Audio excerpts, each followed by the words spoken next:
Okay, hello. We are recording. This is the Realitycast, episode 1, and today we are going to be hearing from Michael of House Woolston, and Michael has achieved something quite magical and beautiful, or is experiencing a new reality, you might say. He's told me yesterday he is like a child born again.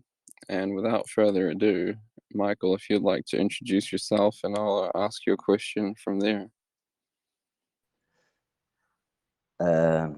Thank you, brother. Yeah, I wouldn't say that I wouldn't put it that I've achieved anything.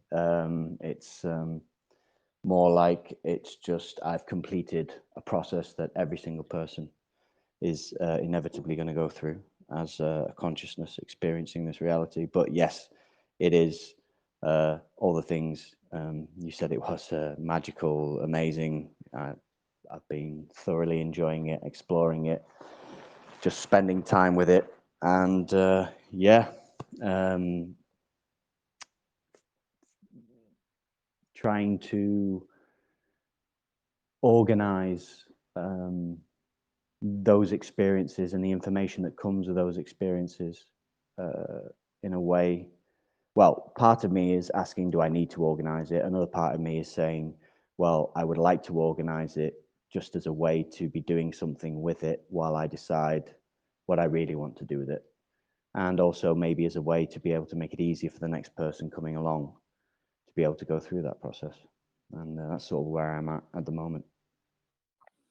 Yeah, beautiful. And would you like to describe this process and how it began, and how you experienced it, and how it has shifted your experience from before this process began until now?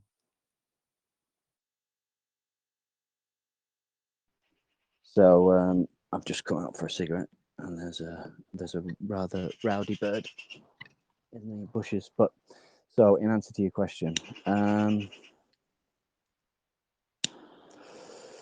so I hope the audience, whoever listens to this, will be patient with me, really, in the regards that one of the things I've been trying to do since going through this process and on the other side of it is actually figure out um, exactly how to describe that process. Because I think in describing the process, it doesn't just show people what can and is going to be done. It hopefully would catalyze and increase the speed in which they can do it themselves. That's the aim, I think. Anyway, for me, it is currently until that changes with other information. So, all that aside,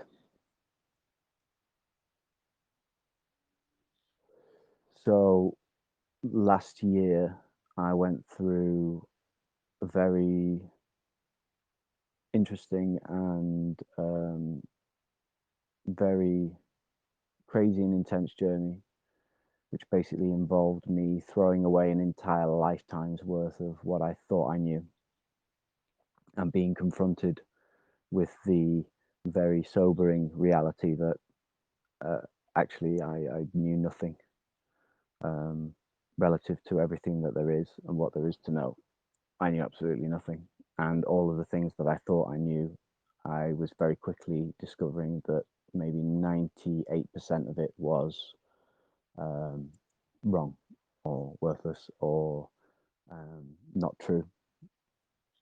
When I dove into it and started actually really looking through and really critically analyzing all those things that I thought I knew with the new perspective that a brother had given me to be able to do it in the most efficient and um, beneficial way possible to get me there quickly. Would you like to Um, quickly describe those tips that the brother gave you, Michael? so really, yeah, I wrote down some notes, but I left them inside. for this exact point, actually. But it's a good thing you asked. Thank you. So, first principles is a concept that should be understood quite early. If you don't understand what first principles is, then in essence, the first principle is the thing, the mechanism, if you will, the mechanics, the process by which um, things can and do happen. So, for example, to go into that in more detail,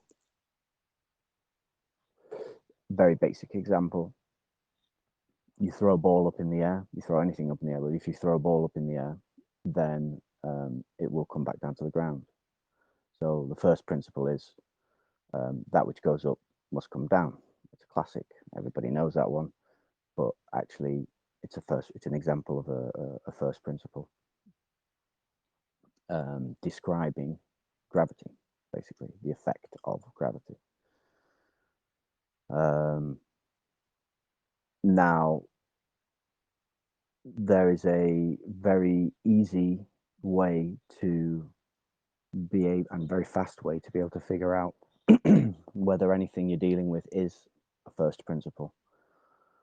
If it is a found, either you could call it foundational principle, you could call it first principle, whatever. Um, it is. You could call it a natural law. Many ways you can describe it. If you think you've found one, Just then quickly, you. Michael, it sounds like you're getting too far away from your Wi-Fi or something. Oh, sorry. I'll walk a bit closer. Tell me when I'm coming through clear. Am I coming through better now? Try again. About now? How about now? Just start speaking. It's hard to say. Hello, hello. Test, test, test. 1, 2, 3. Test. I think it's a bit better. Yeah. Okay. As long as you can hear me. So, what was I saying now? Oh, right, yes. So, a very easy way, a reliable way to test whether or not what you have or what you think you have is a first principle. Is to it should have two clear attributes. One, it should be simple. It shouldn't be complicated. It should actually be very, very simple. And the second attribute, it should be applicable to everything that you think you can apply it to. So, and whether it's a small thing, a large thing, whatever, you should be able to see that principle in effect, in essence, in almost everything, if not everything. So, if you follow that as a rule of thumb, the simpler it is, the more it applies to in the manifest reality around you, then chances are the closer to the truth it actually is, being an actual truth, which in this instance is called the first principle.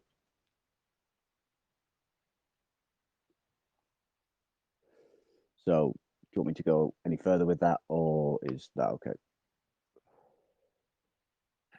Maybe just share some examples of things that you use the first principle for in the past year as you're letting go of things that you thought that you knew up Mm, until, or maybe some of the most powerful ones leading up to this shift that occurred. that's a good question, actually. Allow me a moment to think about it.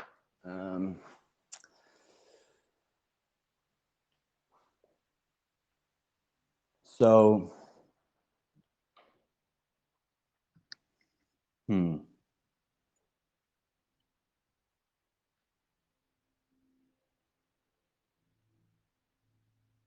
Yeah, let me make it a little bit fun here, Mm-hmm. and Yeah, for yeah, to sure. speak.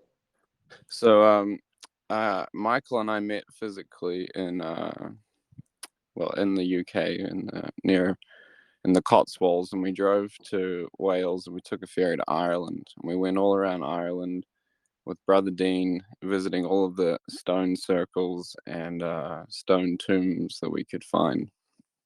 And so that was a magical time for sure, as these stone circles were multi-dimensional portals full of rainbow light, emerald light, aquamarine, and it was very multi-dimensional. So I would ask you now, Michael, user putting the first principle theory to this, what of that experience remains true to you now with your new state of knowledge compared to what you felt was true or that you knew during that time, which was about April last year?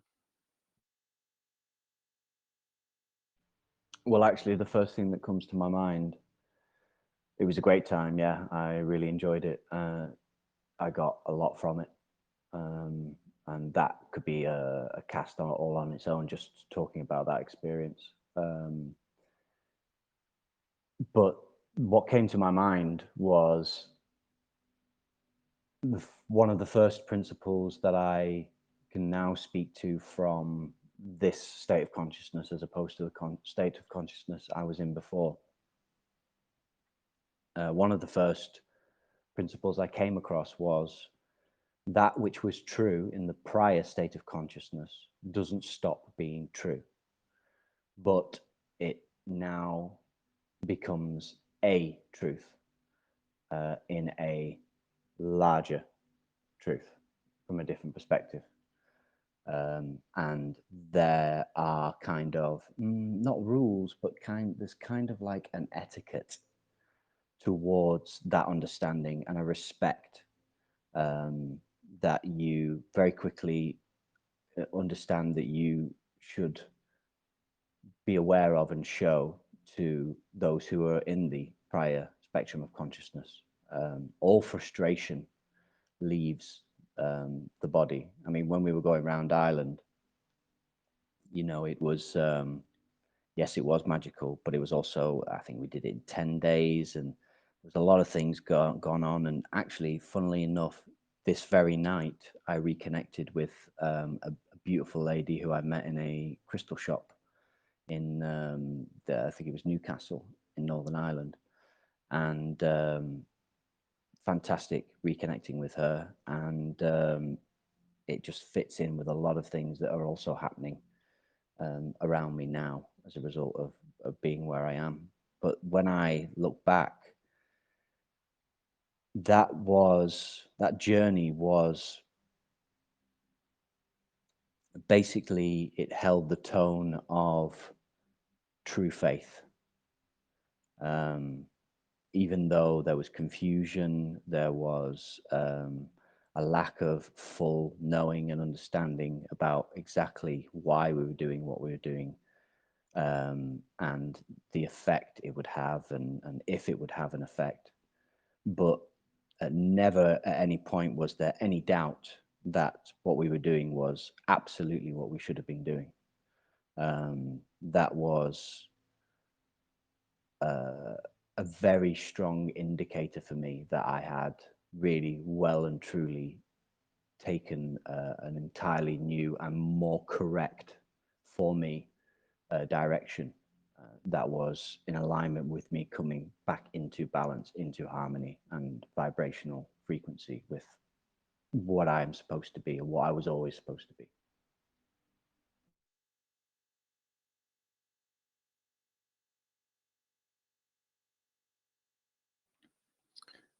Just again, Michael, your connection wasn't so good there. I don't know if anything's changed since we spoke yesterday, but I could make out the words. And so would you like to kind of skip forward to some of the other things that happened throughout the year leading up to your shift, or just skip straight to the shift? I'm not sure where you want to go with this now.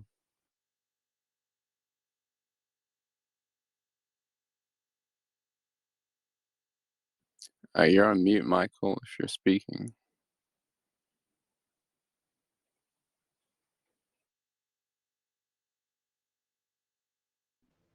Right. Am I coming through more clearly now? Yeah, sounds like. Awesome. Awesome.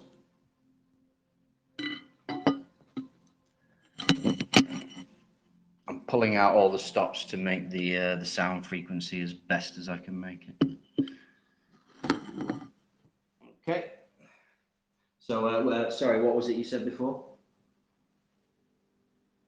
Oh, I said, would you like to explain further your experience of leading up to the shift that happened with you, and any other tools other than the what did you call it, the first principle method, or maybe just first elaborate on how you might have used that for people. That would be great. Well, I'll tell you what I'll do is, rather than try and pick out specific ones, what I'll do is I'll just continue with the describing the process I went through, and as first principles present themselves, I'll point them out. I'll try and be aware to look out for them and point them out as I go along. Because that tends to be what I do when I'm doing a one-to-one with someone, or just generally talking about this with my brothers and sisters. Then that will be what I usually do. As we're talking and we're describing or discussing, a first principle will pop up and I'll point it out, or they'll point it out, just so it can be acknowledged and reinforce the understanding of it. So. Yeah, that sounds great, Michael. But hey, your connection got worse again, like really quite bad. Yeah, I'm not sure. Like I said yesterday when we spoke, everything was the same. I could hear you loud and clear, but I'm not sure what's happening. Well, I'll tell you what, hang on. If stop the recording now, what I'll do is I'll switch phones. I've got another phone. I'll put it on there and I'll see if that makes a difference. Can I restart the recording if I stop it? No, well, you just have two recordings. You'll just have to put them together. Okay. 2 seconds.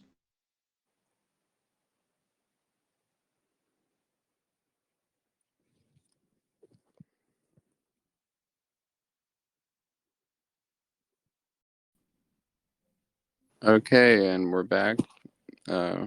Whether you missed the first part or we missed it. This is Michael describing his magical process of entering what he calls open consciousness. So he's going to go ahead now and explain how this process began and unfolded for him. So here's an example of the first principle. When something that you're engaged with isn't exactly in your highest alignment, or there's never so slight disharmony, something will happen to either stop or alter or give a moment of pause to reflect and show that that's what's happening. And in this case, the phone that I was using was having a dodgy connection, so the communication wasn't being clear enough. And in the moments between changing phones, in order to be able to communicate clearly, I sort of reflected on my energy field, and I realized that there was an element in me that was being too aware of the idea that this was going to be listened to by many different people, many different consciousness perspectives and positions and states in their process. So I wasn't relaxed enough. So now I'm relaxed, because once I realized that, once I'd seen that effect in my manifest reality, because I understood the first principle, if you're not in highest alignment with what you're doing, things will happen. Shit happens to show you that that's true. And they get more intense, more painful, and more shocking to the system the longer and longer and longer you ignore them and don't pay attention to them and try and understand exactly why it is that that's manifesting itself, and exactly what it is that you need to adjust in order to get back into harmony. So there you go. There's an example of the first principle. Yeah, beautiful. And I actually noticed that with myself because we were planning on doing a video call kind of thing, and to me, like, it's much more relaxing to not have to stay still within a screen, um keep looking at a screen to have a conversation, because metaphysically it's just easier to to just have the voice. I don't know how to explain it, but because, Well, like, we were talking about yesterday, everything has infinite potential, so therefore we don't need the voice and the video. And anyway, I am much more relaxed because I can sit however I want. I don't need to make my phone sit in a perfect place so that I can sit cross-legged with the screen on me and all this stuff. And so, yeah, being relaxed is very important. there's another first principle. It's the idea. It's, you could call it the first principle of the mask. So it's exactly the same scenario as when people put on a mask. They would say things and do things that they wouldn't normally do, because that mask, that slight cover, gives them more permission to do things that they wouldn't have to do, because it's not being associated with them, it's being associated with the mask. That which isn't seen isn't judged by certain criteria. So more can be placed, there's more comfort.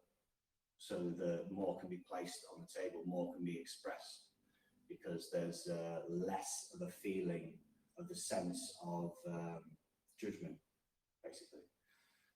Yeah. So it's just like a mask.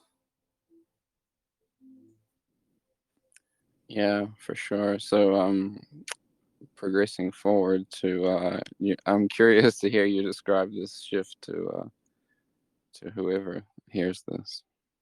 So, right. The way I'll do it then is I'll give a brief framework of the stages of this process as I've been able to sort of organize them and give them a reference, what people might call a label, but just for my own ease of reference in the recalling of it, the studying of it, and the telling of it. So the process in its entirety is essentially the process of moving into what I call open consciousness from what I call judgment-based consciousness.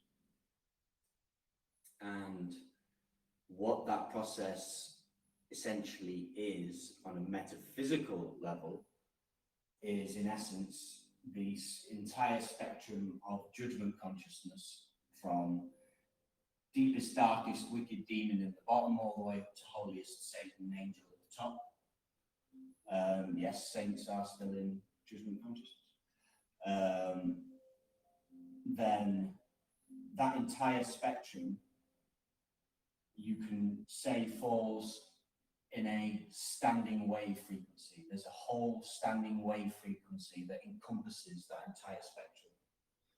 And what you're essentially doing is you're changing that standing wave frequency from that one, judgment-based consciousness, to open-based consciousness. So it's getting yourself to the state where the prerequisites within yourself, within your field, within your psyche, all of the above, are in alignment, so to speak, or just integrated. Certain understandings and wisdoms have been integrated and applied, that brings you to a neutral state where you're in a kind of limbo. You're in neither consciousness. You've got one foot in both. And then that happens for a period of time, and then the new standing wave frequency is established. And that's it in a nutshell. So what it meant for me personally was, as I was saying before, essentially going through everything I thought I knew to be true, everything down to the very definitions of the words I was using, realizing that I didn't have the right definitions, or that there were better definitions, which actually made things more clearer. And that was a long process going on over a year, getting everything ready until I met my brother Jens. And he introduced to me the notion that the notion of balance as I know it now, coming through the full release of all judgment. Now, what do I mean by judgment? In this case, I mean the value set placed on anything and everything in reality, as you know it and experience it.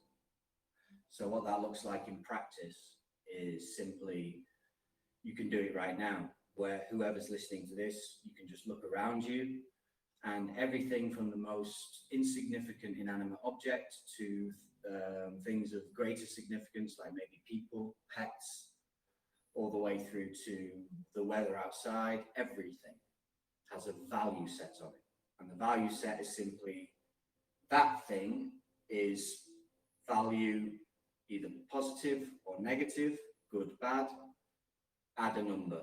So the spoon in your cup is value positive +2.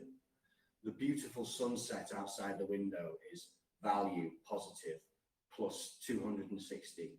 And you can do your own scales or whatever, but the principle is there. And so what's happening to people who are in the judgment-based consciousness spectrum, and again, simple, this is a simple thing, and you can apply it to everything you look at in your own experience. So everything I'm saying here, I don't expect anybody to take as the written road truth. I expect you to, the only thing I expect, or I would ask humbly that you take away 100% from this, is the idea and the notion that you should be constantly asking questions and constantly seeking to refine your grasp on and of what you know, finding out, making sure that what you think you know, you actually know, understanding that there is actually a way to know things for sure. But you only really are able to do that once you let go of the idea, or rather embrace the idea that you know nothing. In respect of everything there is to know, we know nothing. And so you can relax. There's no expectations for you to get any certain level of knowing, because it's up to you how much you get, because you'll never get it all. So there's no expectation. So now you can relax. Cool. So now you can just spend a bit of time figuring out what knowing actually is and how to actually get it. And then you start from there. And then eventually, when you're more confident in that, you have confidence and trust in your ability to critically analyze and assess things, and to strip away contradictions, to validate, to all of that thing, all of those things. Then it's time to address the judgment aspect of the judgment-based consciousness, which in this case is the reactions, the uncontrolled, unasked for, unconscious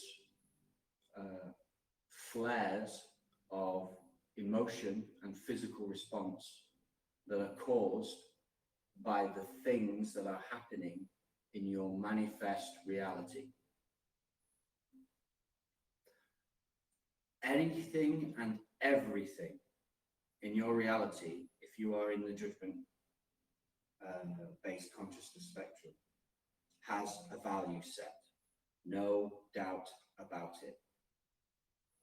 Now, I probably guess that there are people out there who actually maybe have very limited value sets, because they're just happy to live the life that they've been living, and it's a very simple life, and all they really want to know about, or all they really put value on, is the things that happen in that nice little life that they've carved out for themselves. Great.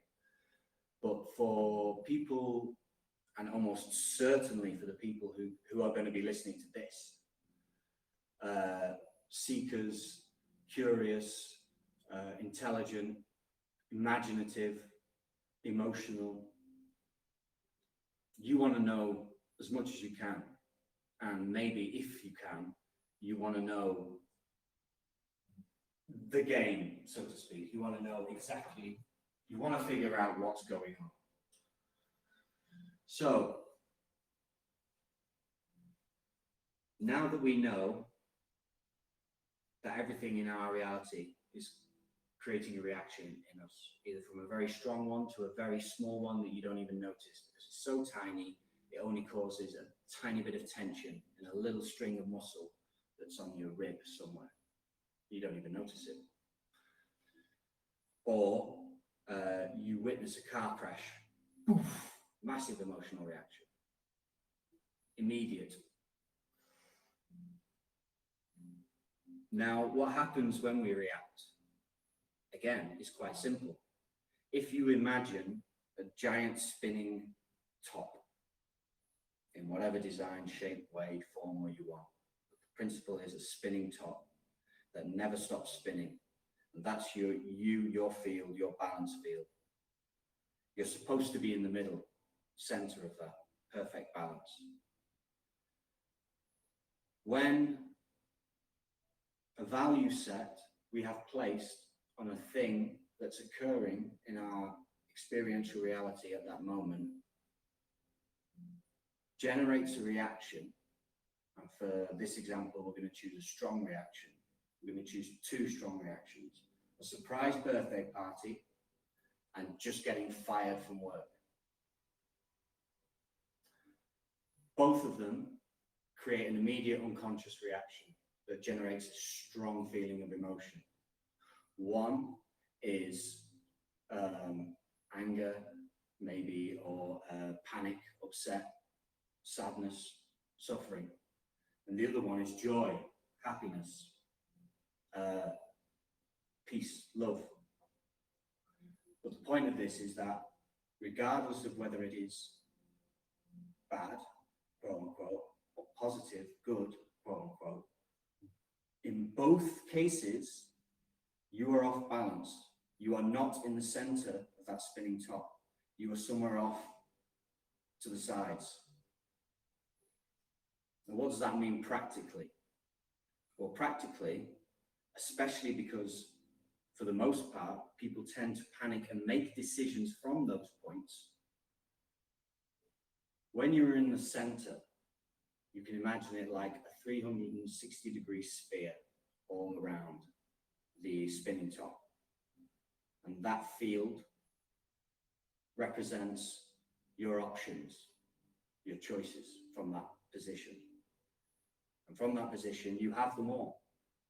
All of the ones that are possible and available to you are there from that center point. The moment you move away from that center point, you can imagine the sphere suddenly not being a sphere, but then becoming a cone that starts small from the person and gets wider as it goes out. But the further away from that center point of balance you go, the narrower and narrower and narrower that cone becomes. On the negative side, the narrowest it can become, well, suicide. The only choice that's left is suicide. On the positive side of the spectrum, well, there's a good game. Try and figure out what the opposite of suicide is, but that is still off balance because it's that far extreme from the center point. Cool. So I'm just going to have a drink while I formulate the next step. If there's any questions you want to ask me, do so now. Well, not so much as questions, but I would like to kind of allude to the fact that open consciousness, the balanced state, is actually more enjoyable than the unbalanced positive. And from the judgment-based consciousness, or even yeah, from the judgment-based consciousness, the open consciousness can also seem positive because everything is perfect in open consciousness. Therefore, it is enjoyable. It's just it's unwavering, and again, a lot of what we're talking to people would have heard in different ways before. But the reason why I sort of do this is because when we have these conversations in this space of open consciousness, it solidifies our being into this state um, more so. And there'll always be some kind of golden nuggets or kind of things that we can take from a call like this that will help us to explore open consciousness and all that is available from that state. And so if you would like to go ahead, Michael, I'll hand the mic over to you.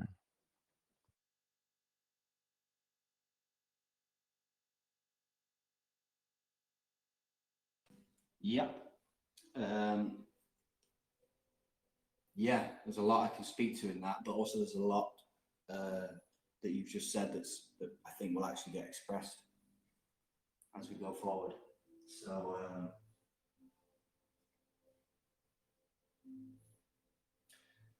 So when we're in the position that we understand that principle and the mechanism that's going on, for those who are listening now, now that I've laid it out in the most simplest and basic way I can, again, observation, you will now be able to see whether or not what I say is true in yourself and in others, but primarily yourself. So the next time you're going about your day and something happens and it triggers a strong reaction, I can almost guarantee now you'll see it because you've listened to this. You'll see it, and you'll see it in exactly the way I've described it.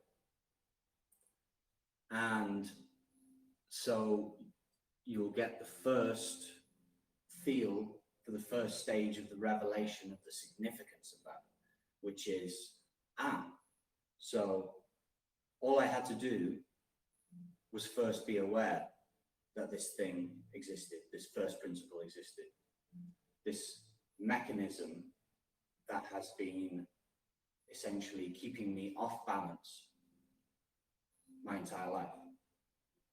And you suddenly can look back through the catalogue of your entire life and see, well, yes, actually, the most roller coaster moments of my life came from, or as a result of the decisions I made when I was in a state of heightened emotion due to something that I had seen or that something had happened. But now you're aware and you see it clearly for the first time. And that is a magical moment because for the first time ever, you have a clear confirmation of a mechanic that's simple. It's applying across the board. It's very easy to spot now. You've just proven that. And you can do now two things from that place.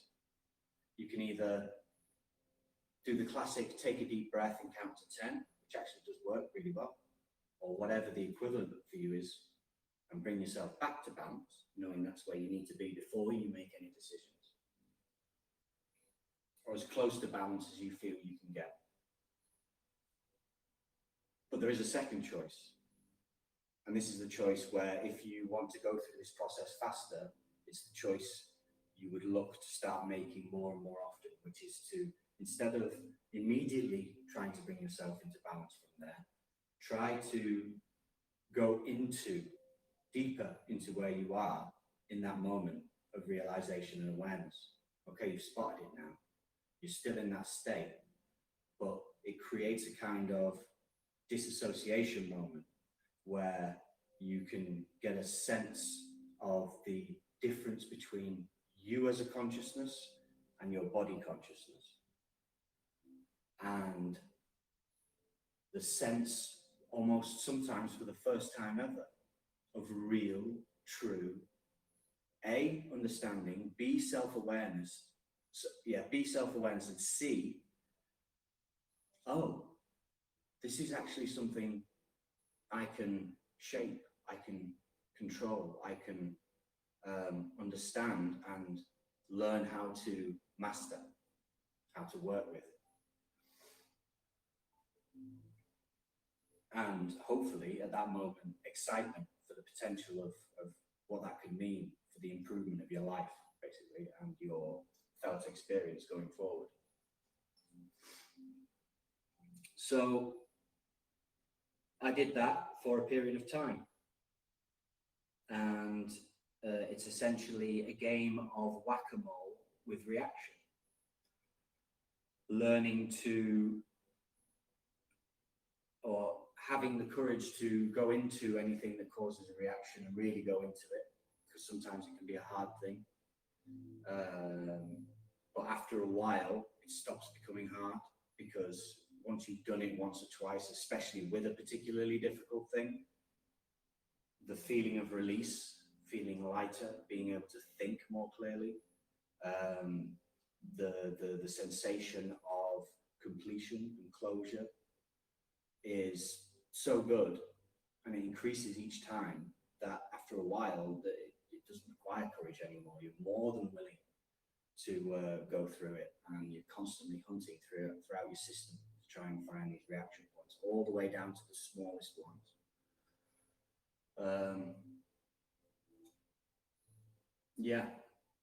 Now, why is this particularly important in terms of judgment-based consciousness, and how to move, or how to change the standing wave frequency into open consciousness? Because eventually you begin to realize that on its most simple and basic level,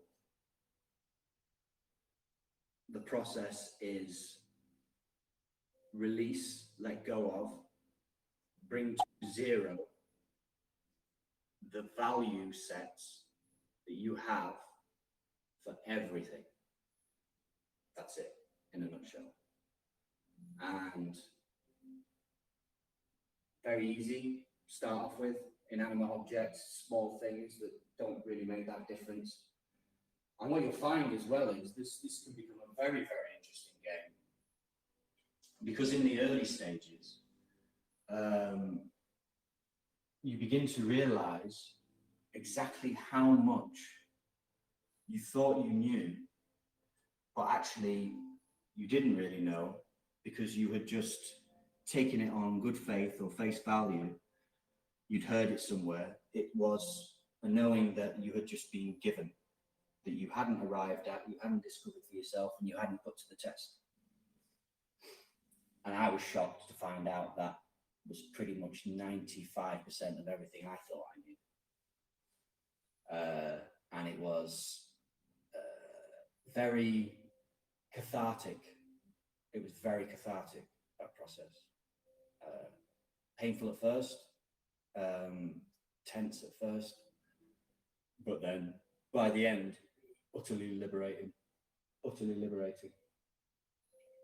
And then one day, in my case at least, I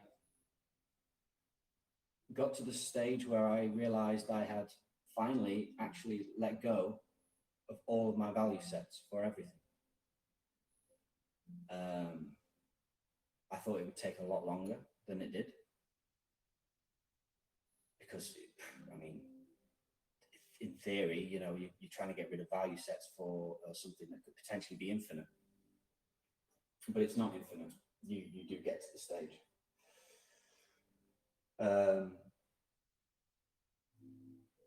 Now, I call this moment and this period the nothing matters stage, because essentially what you're talking about when you say release or let go of all value statements for everything is reduce the value of all things to zero.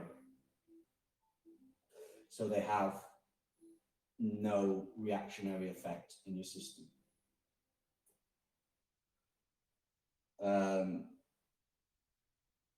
However, it has the kind of, it comes with the sensation and the sort of frequency feeling of French existentialism, this kind of notion of nothing matters anymore, so do whatever the fuck you want, that kind of thing.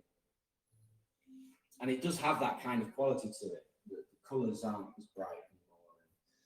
It's like, well, nothing matters anymore. Nothing matters. And so that's quite a poignant thing that's rattling around in your head at that moment. But at the same time, you can't deny that there is now peace, because there's a number of things that have now happened. One of them is you've relaxed, because now nothing matters. There's no expectations, no consequences, really. There's no good, no bad. There's nothing to achieve, nothing to win, nothing to fight for. There is just what is, and the moment. And it's kind of like a numb feeling, like an anesthetic-y feeling. Again, like an almost disassociative feeling, like you're in a bubble almost, or you're underwater. And I spent 3 days in that state. A lot of things were happening, but essentially, regardless of what was happening around me, I was just in marvel at the fact that I wasn't reacting to anything on any level. And for the first time, I felt I really, truly understood the notion of to be in the world, but not of the world. That I was there in that state. My brother Jens, who I was working with at the time, on the third day, actually, he turned around and he kept saying to me, "Are you okay? Are you okay?" And inside my head, I was thinking, if I can't even begin to describe how far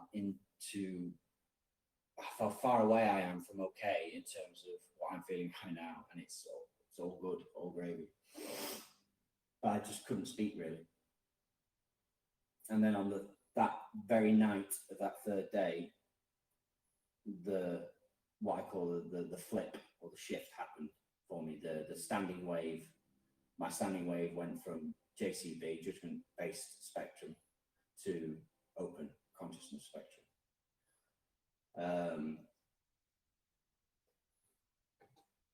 So I'll just pause there so I can have a drink, and you can ask something or speak to something while I formulate the next step.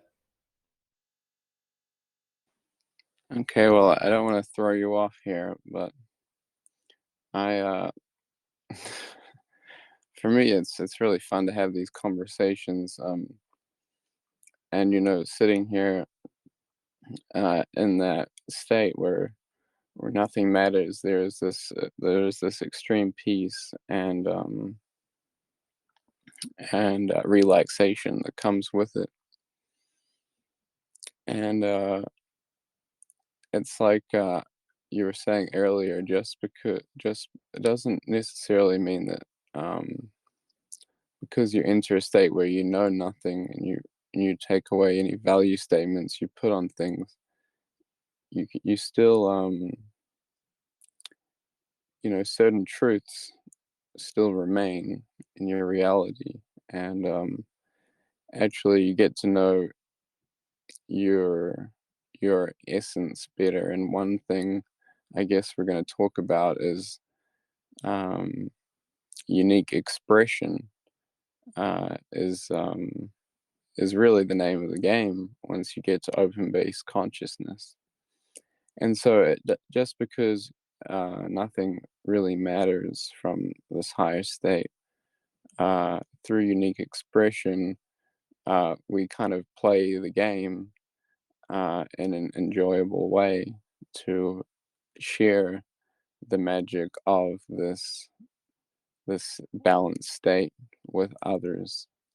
And actually, because we are still sharing a co-creational reality, it does affect the environment around us on a physical level that still interacts with other aspects of us. And so, yeah, I don't know if you want to go ahead and elaborate there, but um, Yeah, yeah. cool. So yeah, there's a couple of points I can speak to for you. Just definitely.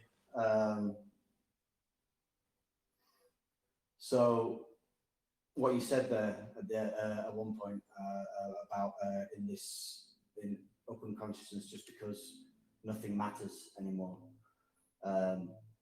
That stage only lasts a short time, the nothing matters stage, and it's a very important stage for a couple of reasons. One, the basic reason, it now gives you time to rest and relax on so many levels. It quiets the brain, because you get about 95% of your processing power back, because you very quickly begin to realize that so many of the subconscious algorithms and underlying processing that's going on in the brain is literally just sorting through every single value statement that's being presented to you, because you have value statements on everything. So it's all being taken into account all of the time, and then the most important stuff is trying to be figured out and sent to your conscious mind. So when you start getting rid of all these value statements, well, then there's nothing for those processes to process anymore. So they just stop. And then, well, they either stop, so you get a much more quietened mind, or they immediately then start getting put onto what you actually want them to do, which in this case is to continue this process of releasing value statements, letting go of judgment, and integrating the consciousness that is sort of propelling in that, giving that momentum, however you want to look at it. So, but it only lasts for a short time. And then the second reason it's important is because for me, it happened like this, and I can't wait to hear how it happens for other people. I just asked the question, okay, so if nothing matters because I've reduced the value of everything to zero, is there then such a thing as value? Is that even a valid concept anymore? Should I just completely let go of it? And for me, the answer was immediate. Yes, there is actually such a thing as value. Ah, okay. So I thought about it, and straight away, well, the logic says if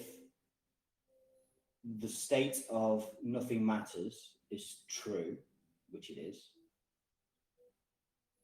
then and nothing matters because the value of everything is zero, equally across the board for everything. But I now know that there is such a thing as value. Then whatever that value is has to meet the requirement of being equal across the board to keep that truth in JCB spectrum true, but also to bring it to a new, greater truth, greater depth of truth. And so the answer, if you haven't guessed it already, is infinite. The value of everything in all of existence is infinite, infinitely valuable, equally across the board. Whatever you can think of, whatever you can name. And then all the color comes back, but then some. Sound comes back, then some. Senses that you've never been aware of start coming online. The first most profound sensation for me, from my perspective. And I'm a very image-based being. So when I speak to things, or when I'm trying to describe things, or when things are happening to me, I get imagery to sort of, that comes to me to give me a kind of anchor, so to speak. And the image I got was that I had been like a cork bobbing on an ocean of emotion that was reacting, that I was being tossed from wave to wave by all of these reactions. But now, the flip, and where I was now, it was as if I'd dived down, and now everything was calm. Everything, every direction, it was omnidirectional. I could go in any direction I want. I'm now no longer pushed and pulled by the turbulence of what's going on above. I can either rest, enjoy this peace, or I can begin to start exploring. I did rest for a bit, and then I started exploring. But one of the things two or three things I immediately become aware of. One is, because there's this notion that when people reach quote unquote enlightenment or a higher state of consciousness, that from the judgment-based consciousness spectrum, it seems like they're cold, logical, or distant, or otherworldly, and they don't have emotions because they're not displaying extreme emotion, for example. They're not displaying emotions. Kind of like a Mr. Spock archetype. But the actual opposite was true. The emotions I was then feeling, now feeling, were deeper, more not complex, more intricate and elegant and deep, and with so many layers of nuances and emotions that we don't have words for yet. And many of them had similarity in tones to the emotions I knew from the surface of that ocean, but just hints, nothing compared to the deepness and the richness that I was feeling now. Because then the second realization kicks in. When you are in a state of perfect balance, neutral point, when anything manifests itself in your experiential reality, because you now no longer react, at first because nothing matters, but then very quickly because everything has equal value, you get to assess with a clear, deep, focused mind. And then you get to choose two things. A, what you either do or don't do. And B, you get to choose exactly how you feel, or if you feel any emotion about that thing.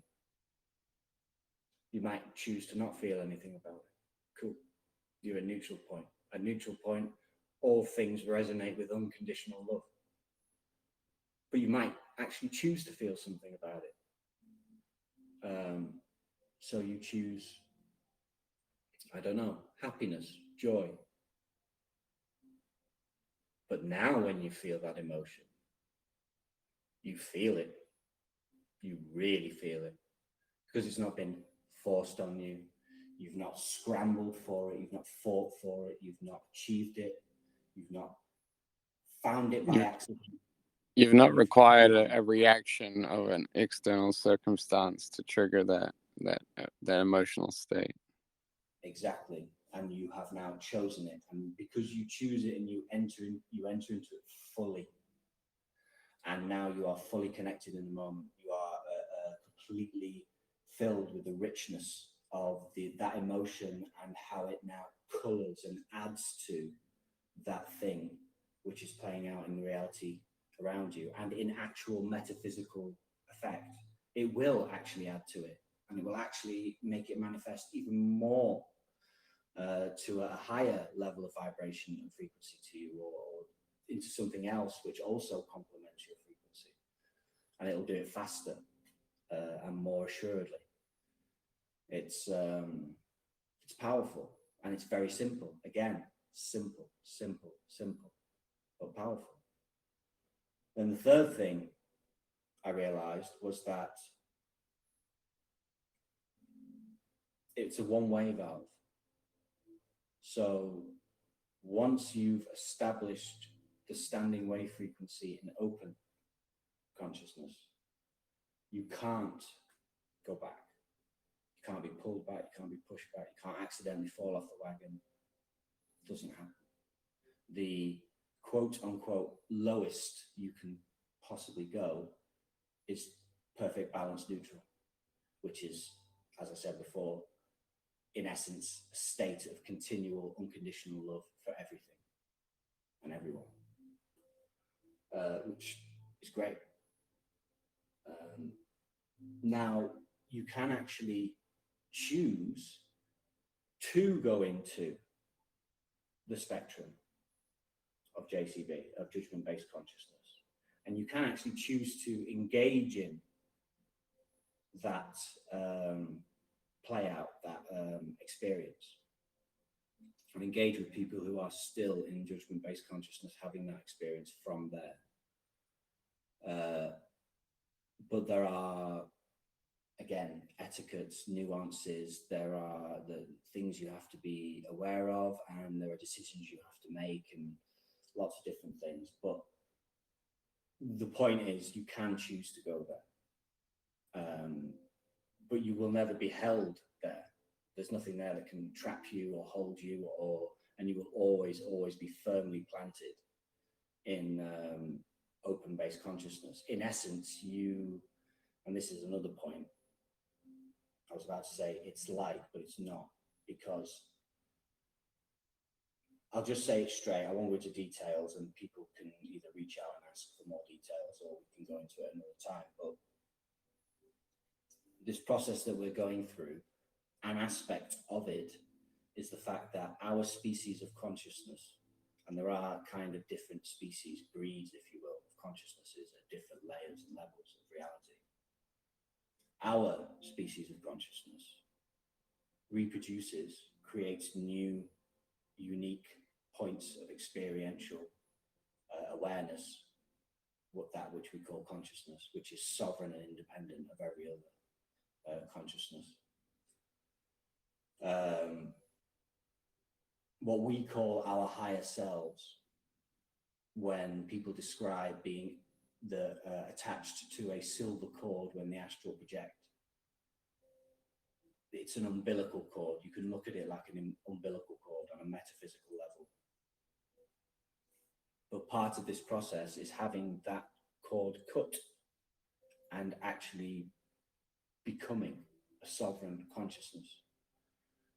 In essence, the book stops with you. You are now the highest. You are now the higher consciousness.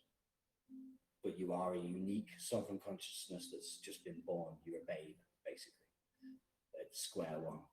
And it's all ahead of you to rediscover and re-experience for the first time. And so that comes with a lot of things, decisions that you have to make and explore and see how you feel, because the nature of your very being now is such that when you do go into judgment-based consciousness energy and engage with that play out, it literally does feel like you are projecting your own small piece of consciousness, and you're sort of watching it all play out as though you are a higher consciousness, although you are still in the body experiencing it. It's a weird sensation. It's very difficult to describe. So yeah. And then a process of discovering so many more things, information. you get access now to vast amounts more information. You suddenly become connected to it, but you're not like this super genius like brainiac who can now suddenly just pull up facts and figures. Doesn't really work like that. And the process is gradual. And at first, so for instance, one of the side effects at first for me was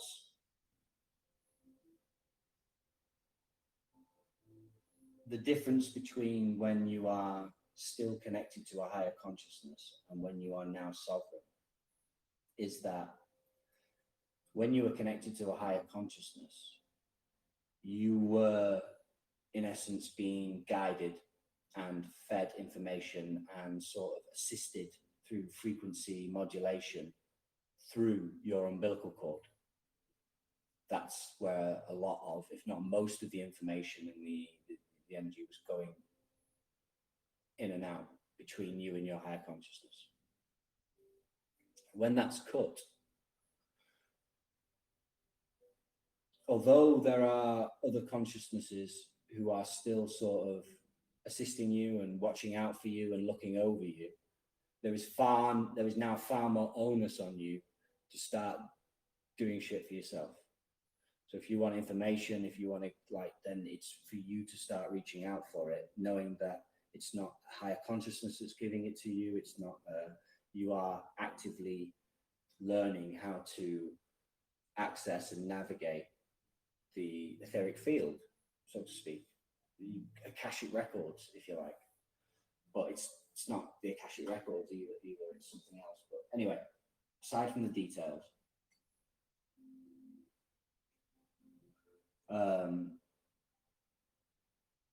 because there is a kind of muscle memory is the only thing I can think of. When you first start reaching out to start exploring the streams of information and feeling out that which you now have access to, it automatically comes sort of into your being, into your field, through the same way that it was going when you had an umbilical cord, so to speak. And so you get ache there, like deep ache and pain. And so you have to spend I think I spent a day just consciously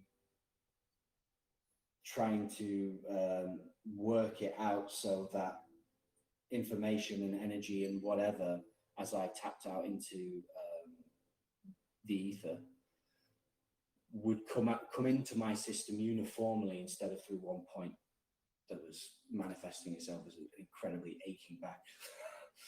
So yeah, that was interesting.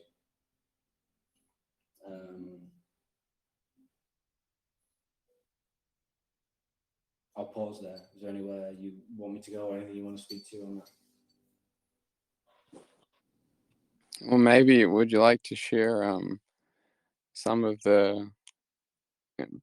any pieces of information that you've received from the open consciousness state that you feel may affect the actions you take in the near future or don't take?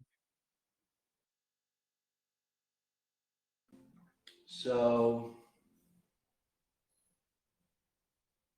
in direct answer to your question, yes, on many levels. So, although it wasn't the same as when every person who considers themselves to be a truther or awake to what's going on and a conspiracy theorist will understand when I say, when I found out new and profound information that had deep meaning and implication in the past, my first reaction was to spread the love, baby. Try and tell as many people as I could. in this feverish, desperate attempt to do something about what I now knew to be a reality, an actual reality. And everybody knows where pretty much most of the time that ended up, especially in the early days. Ostracization, name calling, everything from mild amusement, humiliation, all the way up to violent, angry argument and response, reaction. So this time,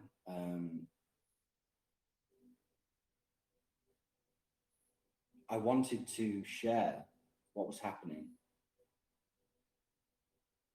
but what I did was I took the desire to share and I tried to apply it to where I was now.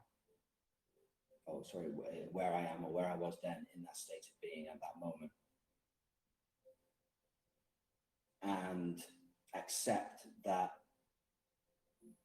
well, sorry, rather use that energy and that frequency to fuel, to give instruction to the reality that was going to manifest itself in my field and in my experiential reality. Because this is the thing. When you move into open consciousness, another thing you realize very quickly is that nothing and no one can come into, from your perspective, your experiential reality that is either not already in alignment in some way with your frequency, at least in harmony with it, even if it's in another octave, or they have the full potential to very rapidly move into alignment with your frequency. And that's why they're coming into your experiential reality, because they're just wanting to get that sympathetic oscillation going. So the universe has just steered them to come into your reality so you can just tune. They can tune to you, because now you're in OC, everything tunes to you. Everything, not the other way around. So things happen more rapidly. Things, you could say, things manifest quicker, but it's actually more of a deeper awareness that starts to emerge about exactly what that manifestation process is, the mechanics of it, the feel for it is on a whole new level. And so,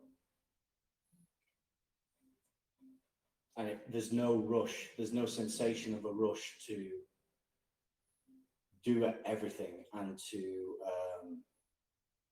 oh, good, now I've got this level of understanding and ability and capability, and so I now can do more of the things that I wanted to do before. No, it's there's a lot more consideration that's automatically inbuilt into the state that you're now in. So I allowed that frequency to be put into the field, to come back to me, satisfying the requirements, well, two requirements. A, that I have people to express this to and to talk it out with at the various stages I was in at those stages. And that they would be in frequential alignment with me or on the way to,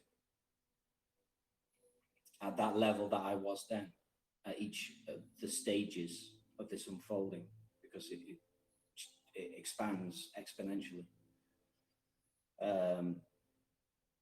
And sure enough, first principle kicks in, and every single a few first principles kick in. And basically every single being I interacted with, person I talked to, resulted in a beautiful, either a conclusion, a closure, a reconnection, a stimulation to generate more creation down the road, opening up potential, as you could say. And that, was a confirmation that this manifestation process, and not just the manifestation process was there, but that now for me, I can trust, because a lot of this testing process, especially at the first, in the early stages when you're in it, and it's kind of like it's got that feeling of, am I dreaming? Is this too good to be true sort of thing to it.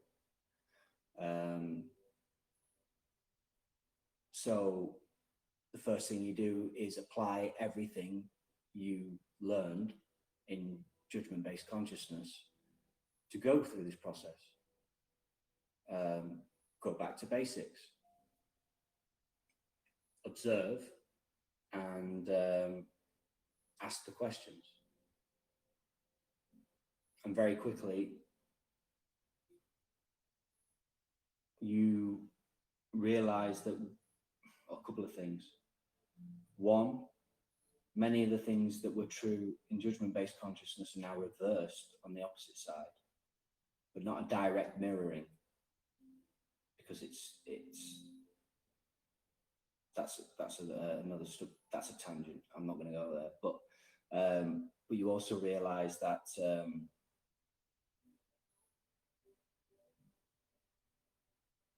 each time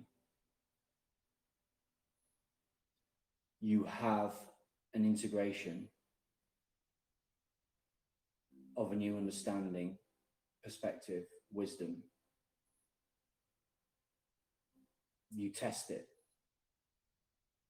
And you only need to test it once. Because once you test it, the sensation of the universe is like, cool, can you now trust that that is so? Or do I need to keep manifesting experiences for you to keep reassuring yourself that it's still true? In judgment-based consciousness, we often say no, without even realizing that we're doing it. We're constantly manifesting the things to try and show ourselves where we're off balance, the fact that we are off balance. When you're in open consciousness, new principle is learned, new wisdom is integrated or gleaned, you put it to the test, the universe manifests an experience to put it to the test, it works, and you immediately trust. You relax and let it go. Cool, it works. I know how it works now. Don't need to do it again in my life. And it won't manifest again, ever. And you can trust it, and you can relax into it. And relax is a key word. Throughout this entire process, the best thing you can do on a physical level is to do everything you can to stay in a relaxed state and work out every bit of physical tension in your body.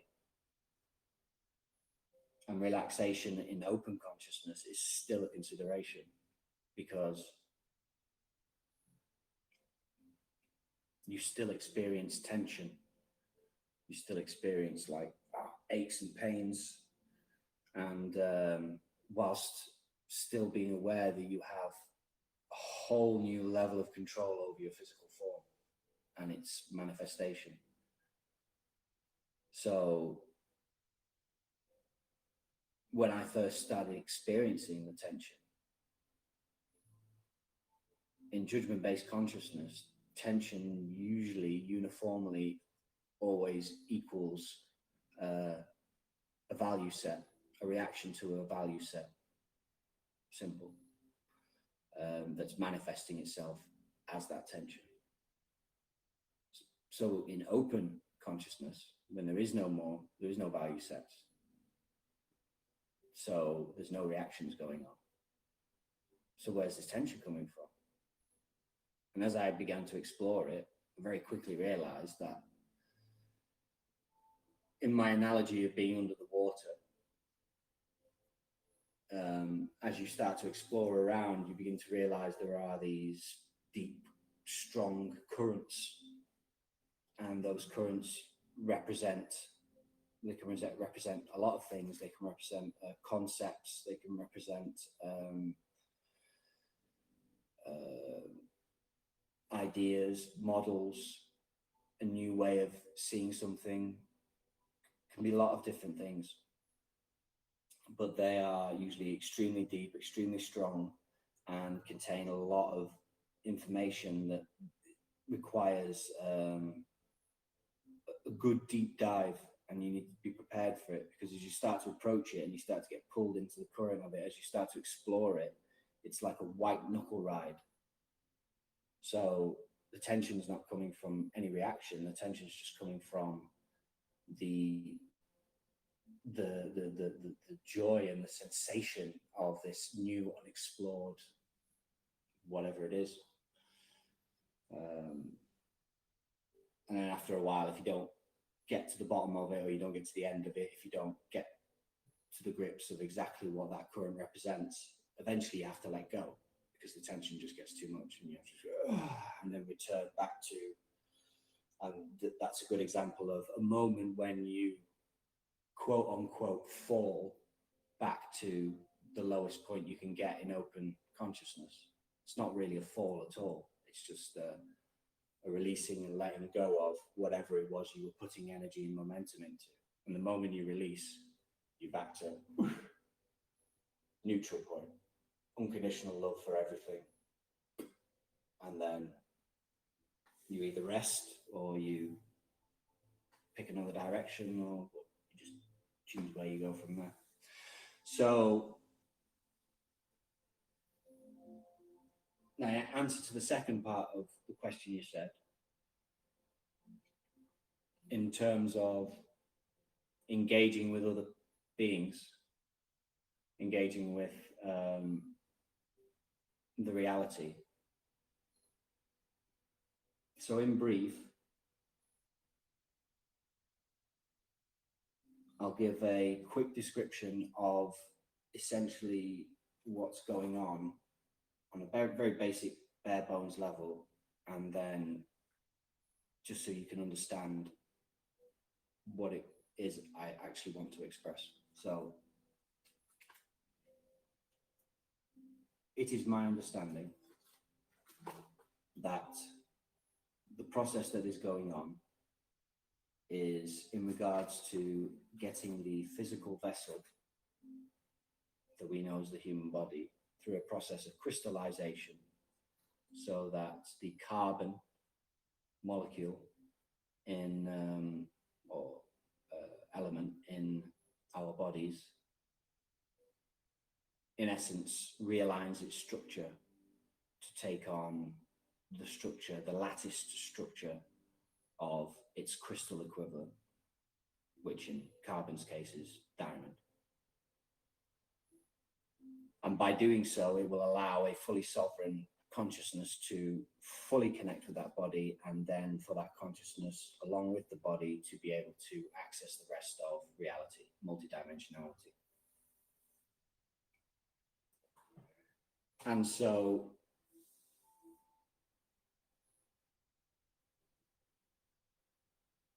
the point at which you enter into open consciousness, you could kind of look at it like you've turned up early for the big party, and now you're way early, and basically hardly anybody there, and they're still putting out the glasses and getting stuff ready. DJ hasn't even turned up, and so it's got that kind of quality, that feel to it. And so when I explored that, the meaning of that, essentially, well, what's that mean practically for me, from here moving forward, because I now know that this process is going to occur for everyone, and the very planet itself, the plane of reality that this is all going on in, that we call Gaia.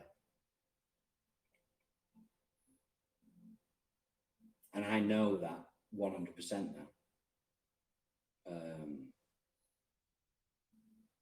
I'm not asking anybody else to believe it or to say it's true, but I'm just saying from my perspective, that's my knowing. So whatever I do, the end result is inevitable and it's equal. So essentially there are two spectrums of choices. There is the Buddha sitting under the tree spectrum, and there is the I suppose you could call it the gamer spectrum. So the Buddha under the tree spectrum says, well, just by existing in this state now, you resonate a frequency which is adding exponentially more energy to the process that's already going on. So regardless of where you are, what you do, that's just bare minimum effect on the reality matrix. So, however, you're early. You've become aware of the true nature of the reality that's going on in the multiple levels. You now have a metaphysical perspective and access to ever greater levels of information. You can now see it from, you could see it in much more of a entire holistic view of it. Still, countless amounts of details and information that even I haven't been able to, touch or access, but everything that is required to know for this level, this process, and where we are at now is locked down. That becomes automatic when you change your standing wave frequency to open consciousness. But there is etiquette. It's a kind of etiquette, because we all agreed to take part in this project, this reality, what has been going on throughout what we call human history. We agreed to it, and we understood the nature of what it was we were agreeing to and the reasons why we were doing it. And we knew that it was going to be painful. And we knew that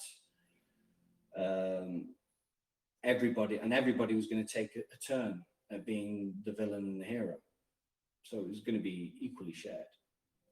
No one more than any other.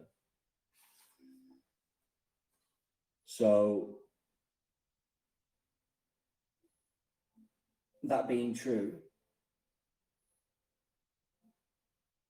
you can either, in essence, find a tree to sit under like Buddha, but you can't do it in front of people. You can't pick a tree in the middle of a busy park in the middle of a capital city, because you are putting yourself in the co-creational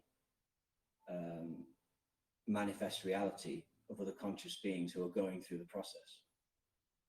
So if you're going to do that, then you have to have chosen the other set of potential paths, which is the gamer path. Now the game is simple for you, somebody in open consciousness, is how do I enjoy myself, express now the fully released version of me, do so in a way that adds to, complements, catalyzes the process for other people, but also allows me to fulfill my highest frequencies, express that, and do it in a way that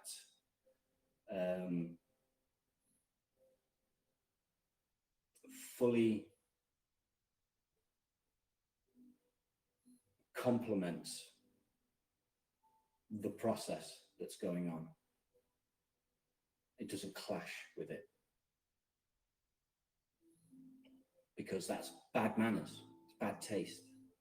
Once you know what's going on behind the curtain, once you've seen the coding, once you know you can type in God mode on your game,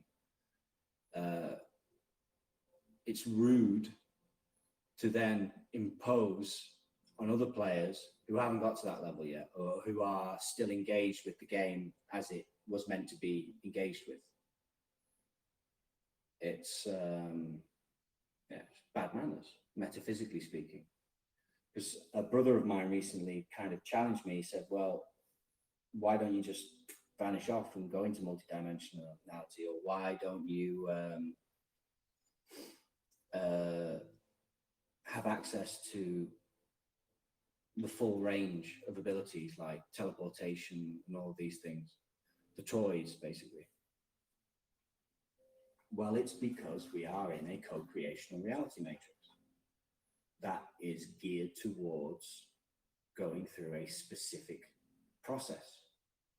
Just because you finish the process earlier than others doesn't give you the right or the entitlement to interfere with or interrupt that process in any way that's going to break the human experience, which what essentially means break that process, stop that process from happening by creating a situation or a happening in their reality that is so far off their understanding of what not what they can conceive, not what they have conceived is possible, but what they can even possibly conceive is possible.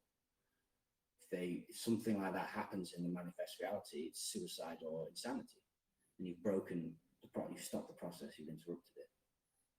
So everything and anything you do has to complement, add, support, enrich, etc., etc., etc.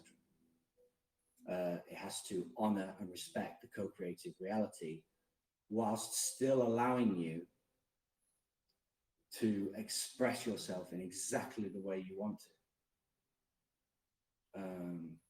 Yeah, I actually have a great kind of example of this, where a friend of a friend, a German guy, I never met him, never spoke with him, but my friend told me that this guy heard about a guy in Ecuador in the mountains, and people called him hermano something and brother something, and he lived way up in the mountains alone, and he was what you might call a breatharian, where he had gone through a process of just consuming liquids to where he didn't even need liquids, and he just lived off of his breath, you might call, on a physical level.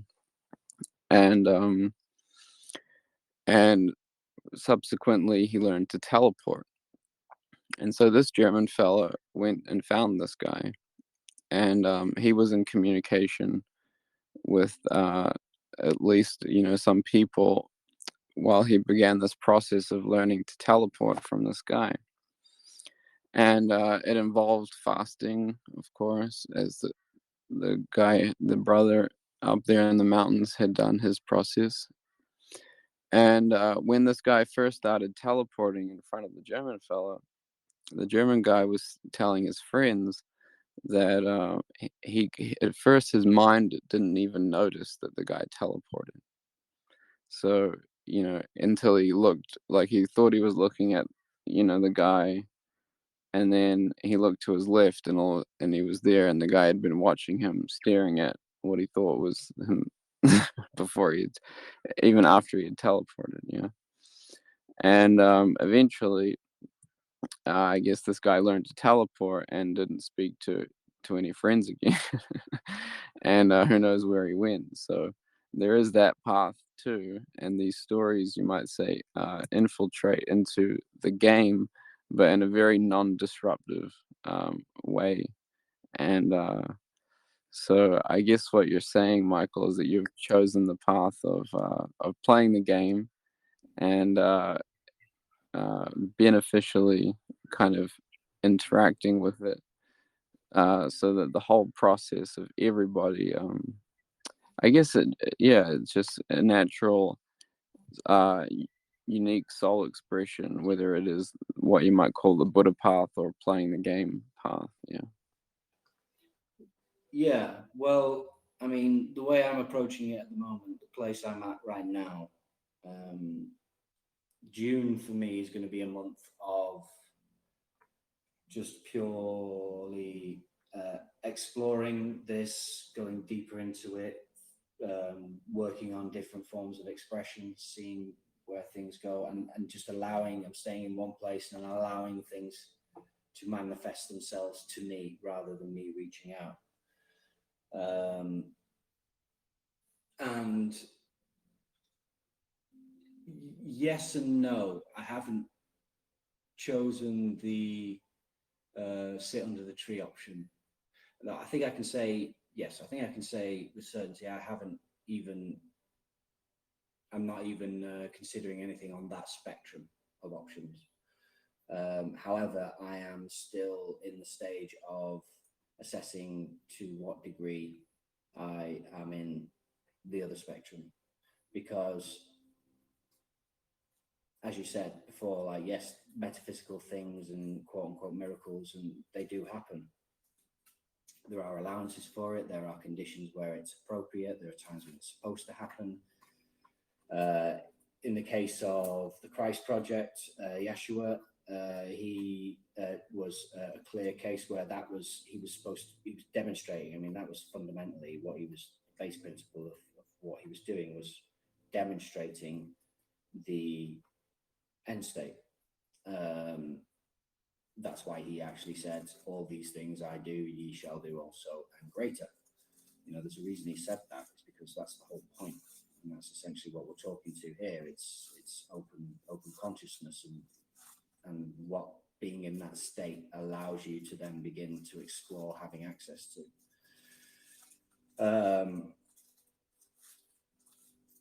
But I had a similar conversation to this the other day with my brother Christian, and I said, the way I expressed it was, the thing is,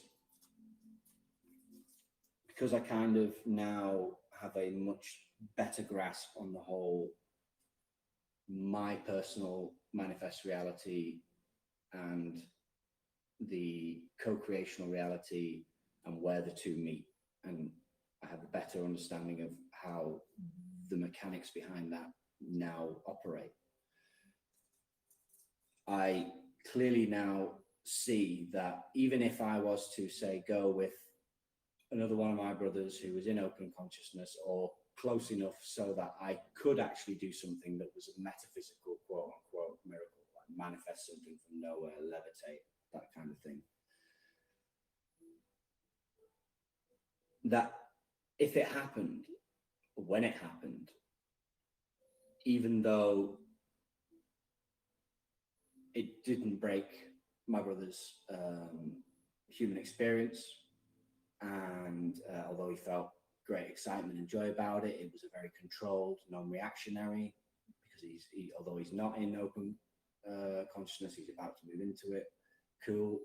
So all of those conditions on there. But now I see, or now I understand that doing that very act within this matrix, while it's still in this part of the process, has a deep metaphysical impact, and it creates effect that will manifest itself in physical reality, and it will affect the ways in which other things are manifesting themselves in physical reality.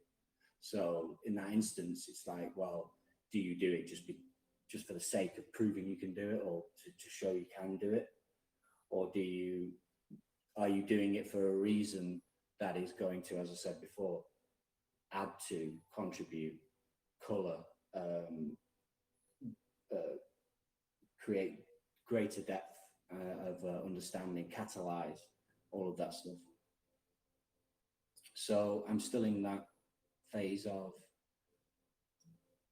getting to know that even better and assessing to what degree I want to have an impact. And so at the moment, I'm just sticking to refining how I describe the process I went through and just talk to the process I went through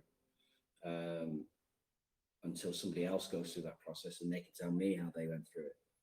And I can do that until I have a better grasp on whether I can or whether I even should speak to other things before this process has come to an end, or before a significant amount of other people have also gone through this process. So those are the kinds of contemplations that go on for me right now.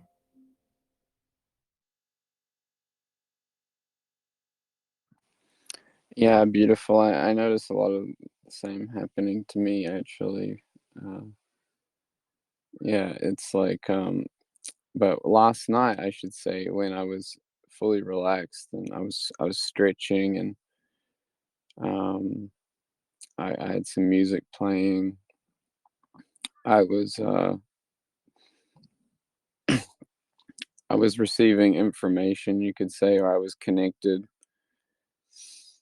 Yeah, I was just connected to stream of consciousness where I was contemplating what we're talking about, and how we can share this this experience in a way that makes it uh, what's the word, when it makes it experienceable for others too. And I was seeing groups of us, how uh, let's say coming together where uh, either people have their own techniques or methods for experiencing open consciousness, whether that's something that they use, or just things that they do while they're experiencing open consciousness. For example, I could be playing music and showing people some stretches, and then just let the music keep playing, and after, say, half an hour of different stretches, people just relax into their bodies, and maybe beforehand you would have a conversation like this with everyone, and then we'd go and stretch and relax our bodies and allow that state of open consciousness to arise, and physically in the same location with people that wish to experience it. Now, this I saw could expand upon other people having different things, whether it's sound healing or sound baths or whatever. And I mean, there's just so many things we can do, it could be like fasting the whole time we're together for X amount of days or something. And but it would be structured in a way that people could truly remain in that state, upon, you know, leaving the space that we all held together after X amount of time. And yeah, that was a really beautiful vision, and didn't remember it until now, actually. Uh, and the other thing is, yeah, you were saying yesterday that Brother Jens there was talking about maybe doing a festival. And I kind of thought that what I was seeing was kind of like a mix of was how the two could kind of mix into one, you know. So I don't know if you want to talk on that.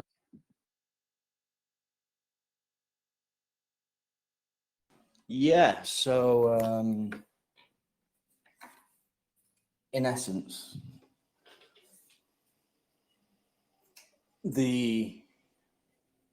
as I sort of come to know it or understand it now, and I think it's right, what we're essentially talking about when we look to answer the question, can we or should we, or is it possible to, and what is the best way to assist people to go through this process the quickest? And putting together what program, module, or whatever, a structure in place to allow that. The consideration that I now realize that I have to put into it, or that I should, it benefits to look at it from, is what you're doing is trying to get the individual to widen the possibility spectrum of what can be possible, what can be conceived.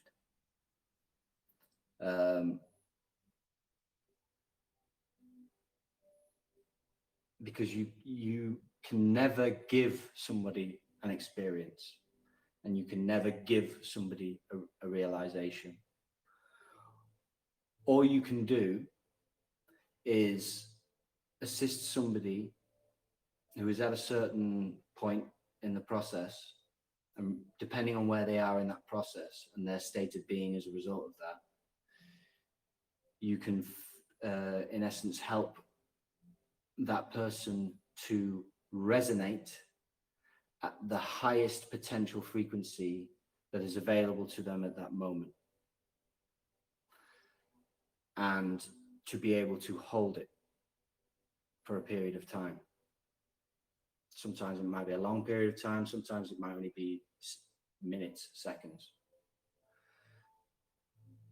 Because that's where the moment of deeper integration of consciousness, wisdom, realization, that's where this occurs. Because now that they're resonating at that highest point they can within the spectrum that's available to them at that state of consciousness, then what it does is it now pushes the potential for that frequency, that their individual resonance frequency,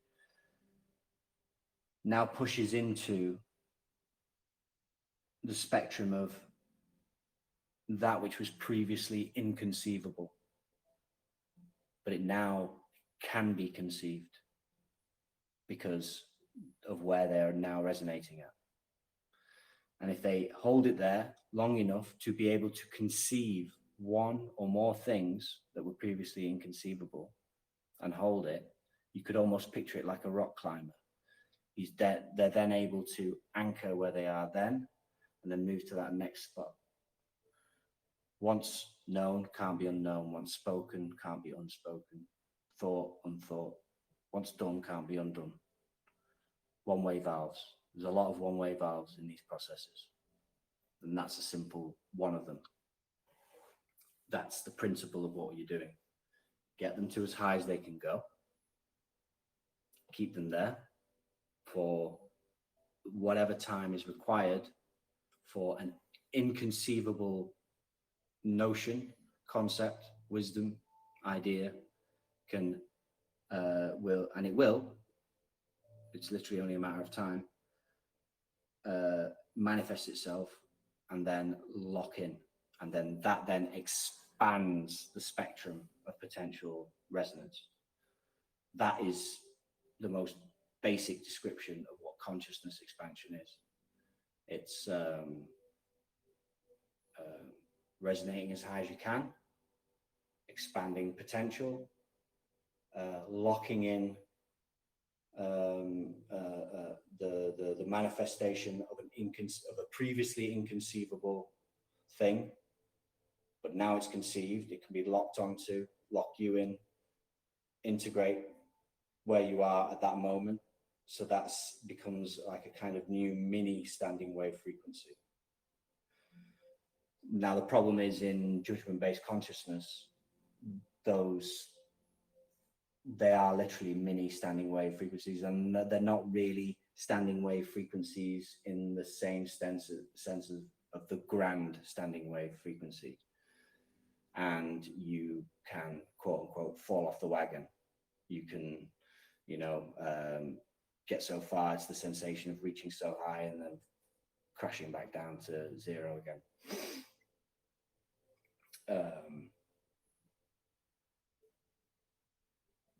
So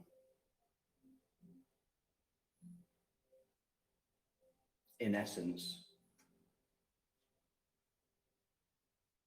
we are looking to build and maintain the momentum of that basic process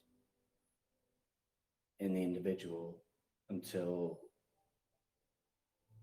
the point at which full transition into, or full shift into open consciousness can occur. Because then that is the true standing wave frequency that we actually all want to get locked in. That's for you as an individual at that point, it means a lot of things, but ultimately it means rest, release, freedom, consciousness, sovereignty, and just joyful exploration. And decisions to be made.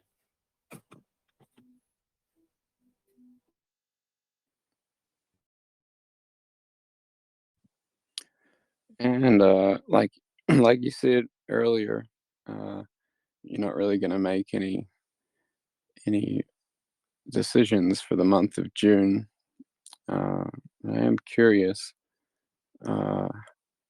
just for fun, to bring up the topic of, as more people enter this open consciousness, this balanced state of unconditional love, that is,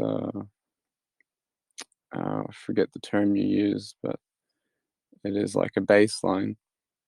How do you see this interacting with the overall project of the planet and humanity and all that exists here, transitioning from carbon-based to crystalline-based?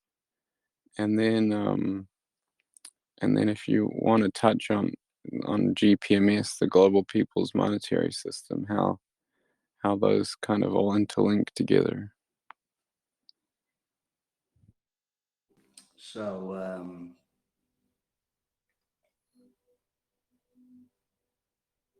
yes, we are going through a crystallizing process, but we will still be carbon. The vessels will still be carbon based afterwards.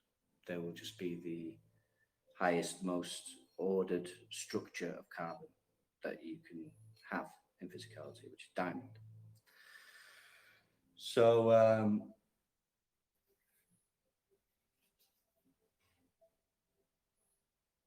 I mean, part of this exploration in terms of getting a feel for existing in this reality as it's in the stage it's at now, for open consciousness. It includes a lot of questions like, so for instance, now that I know that the manifest reality that appears in front of me can only appear in front of me if it's in alignment with, or is in some way, even if it's on a different octave, with my frequency, in harmony with me, or it's going to get in harmony with me very quickly.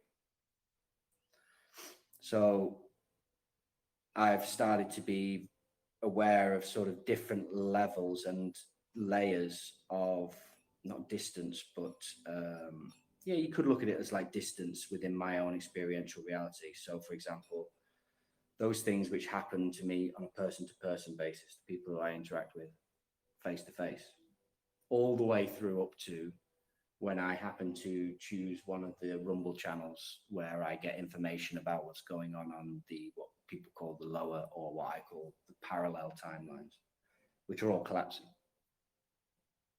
And but now I'm keenly aware that when I do that, the very fact and act that I'm doing that means that I will have a far more significant impact on how that thing I'm watching manifests itself going forward as a result of me watching it, because it entered my experiential reality. And so far, I've seen more than enough evidence to convince me that there is a drastic increase in impact. Can you share some examples of what you're referring to?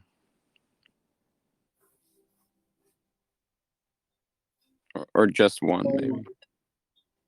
Yeah, I'm trying to think of one that's quite a good one.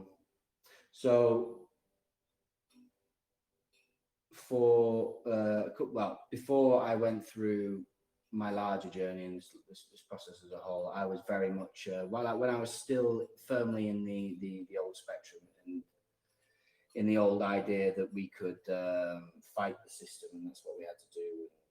I was full on Trump supporter.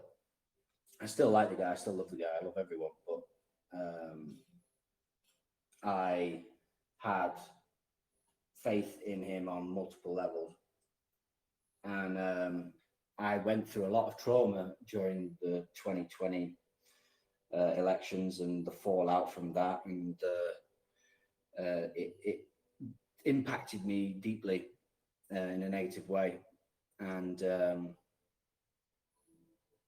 so after this flip happened, I immediately said, right, well, I'm going to start seeing things now that are going to be clear-cut confirmations that timeline, the furthest one, is now collapsing and is well underway in collapsing on metaphysical terms. I'm not necessarily talking about the oppression, the economy, and infrastructure and all this stuff. I'm talking on a metaphysical level. But they will have physically manifest equivalents that you can look to and say, okay, well, that's a manifestation of that particular frequency. And sure enough, within 24 hours, all of this stuff about the Russia, I think it was within 48 hours that the Russiagate scandal had basically been blown out of the water and proved to be 100%. There was like a 48-hour. If you go back to anybody listening to this, we go back to when it was finally confirmed that the Russiagate Steele dossier was a load of rubbish and a hoax. And there was like a 48-hour, maybe 3-day period after that when it was just bang, one thing after another, after another, after another. All of these revelations that would make people who are like patriots and Q followers, QFS followers, like super happy, were just happening, bang, bang, bang. It was an intense 3 days. And I was like, all right, okay. Now I could ask the question, well, would that have happened anyway if I hadn't put that energy in out there? Maybe.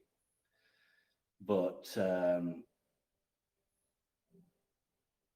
when I felt comfortable and trusted enough that, yes, I had at least satisfied my own curiosity at the level and depth and potential impact I had on the co-creational reality, I pulled it right back in and kept it, and have kept it since then, to my immediate felt experiential reality. And if I ever watch anything or that's connected to the old timeline, I return to a basic blank neutral state. I just go back to that baseline neutral and observe it with complete, without without any assessment really. Just see it, let it go in, see it, let it go in, see it, let it go in, and process it differently later. But just keep an eye on, because it is still useful to sort of keep an eye on roughly getting a feel for where that timeline is in the process of its collapse.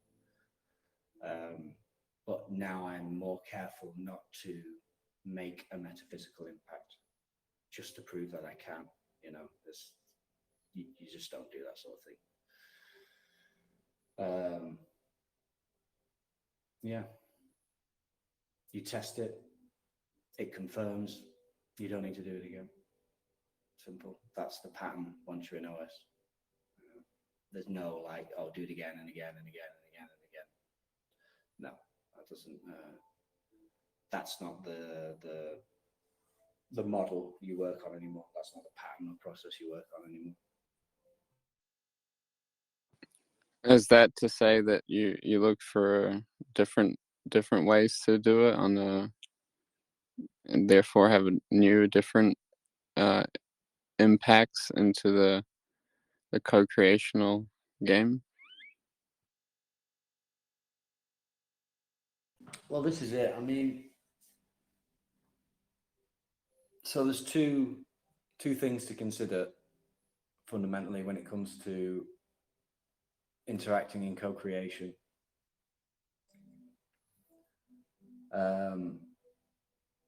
One, once you're in open consciousness spectrum, the idea that you can do anything that will harm someone, that you would even have the slightest flicker of a thought that to do it, something like that, would just never even occurs. That frequency just doesn't even come into your field.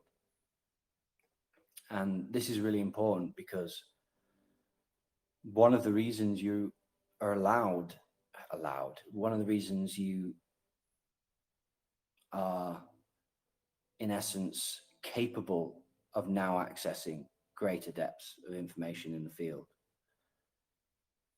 is because of the trust that now comes with that one-way valve of going into open consciousness.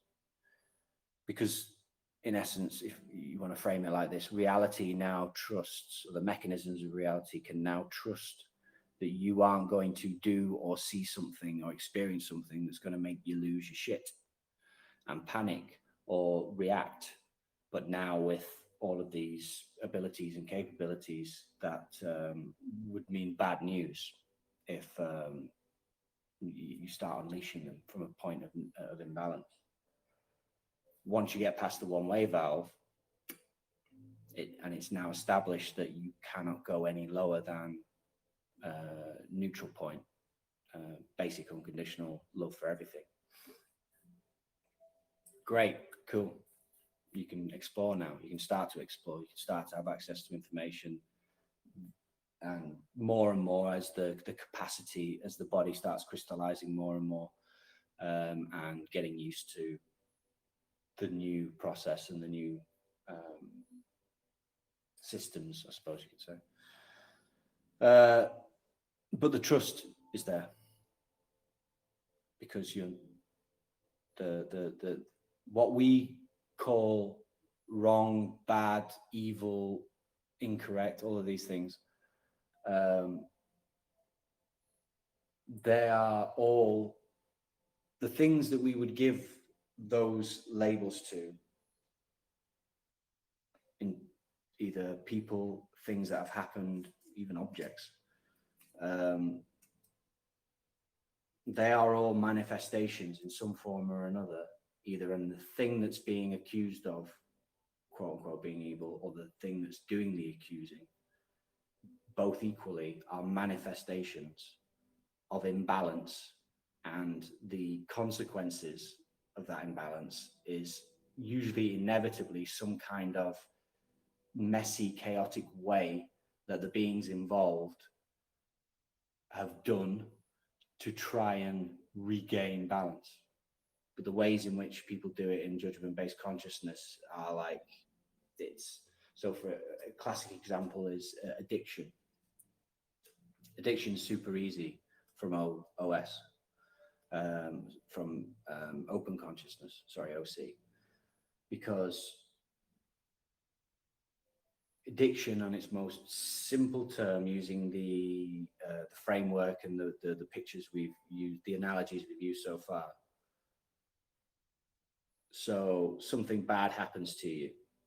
You get fired at work. So now you are off balance into the spectrum of bad, value, plus 200. Sorry, negative 200. So a common reaction or a common thing to do when somebody goes into the negative imbalance is to try to regain balance, not by actually taking a moment or calming down or doing things that would actually bring them into balance.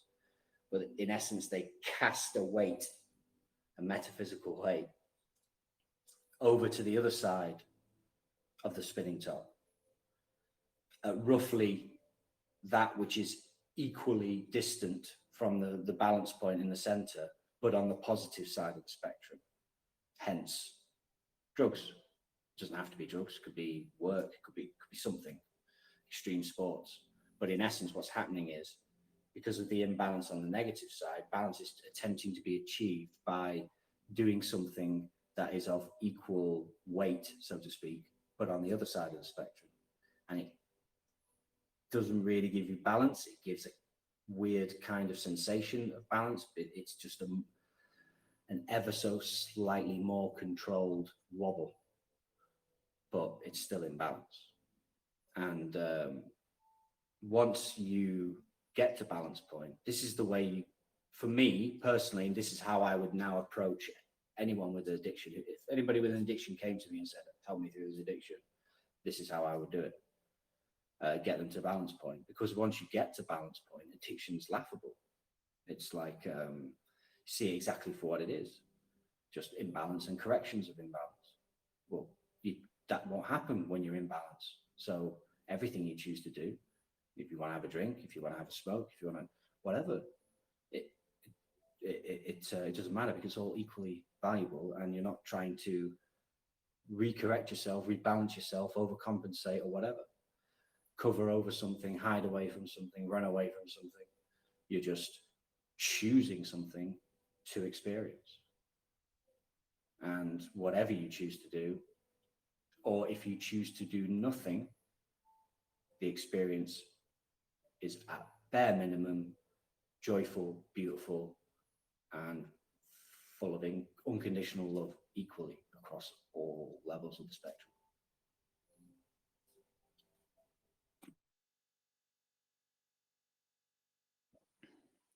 Yeah.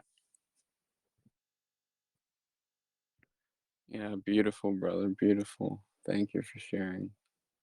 I feel like I could go on forever. I'm not sure how long we've been going or how long you might want to take it. But I am curious if you want to have some kind of maybe closing statement regarding how from your state of being able to say ask questions and get answers, you might see the future of the game playing out for humanity. Yeah, go ahead. So, in asking questions, remember that the question is always more important than the answer. That the answer will invariably lead to more questions. That the process is important. You can't skip the process. You are allowed to shorten the process if you can figure it out, and if you can apply things that you are learning to manifest things in your reality, meetings, happenings that will potentially accelerate that process. That's game and fair. But you can't skip it, you can't jump it. You can't be given anything.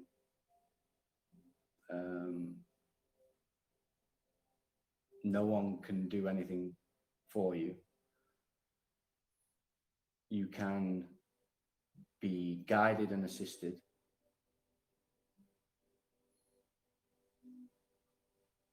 But ultimately, when on the JCB spectrum or the JBC spectrum,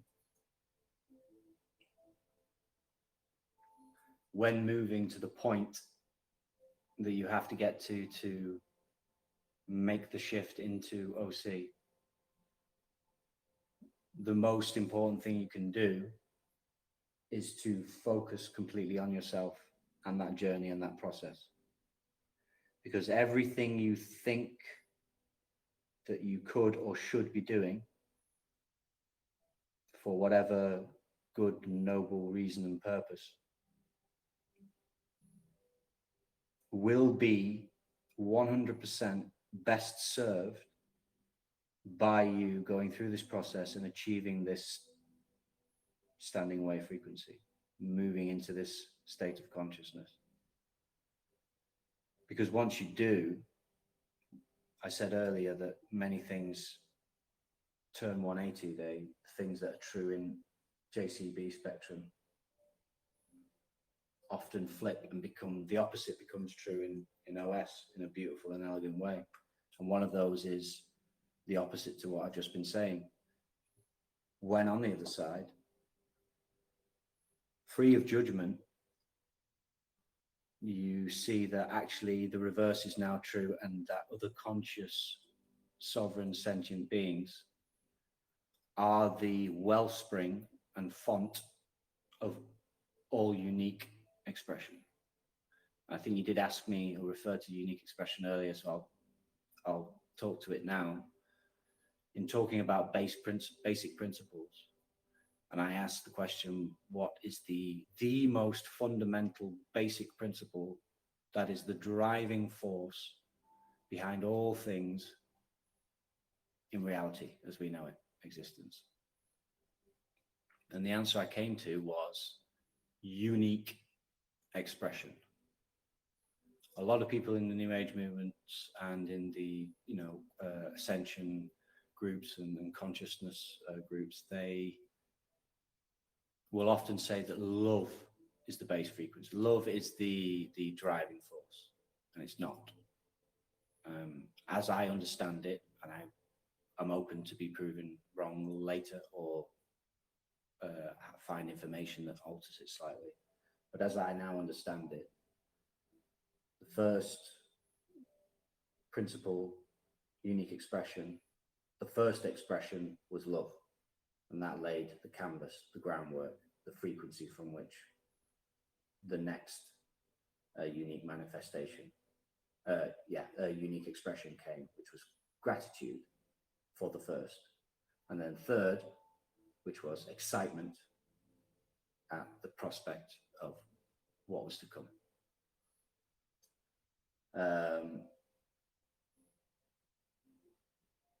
Now,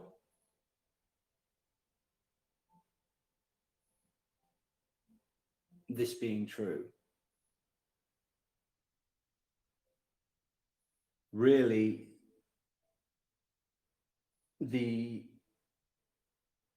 only, or rather the most primary driving force you feel in the early days of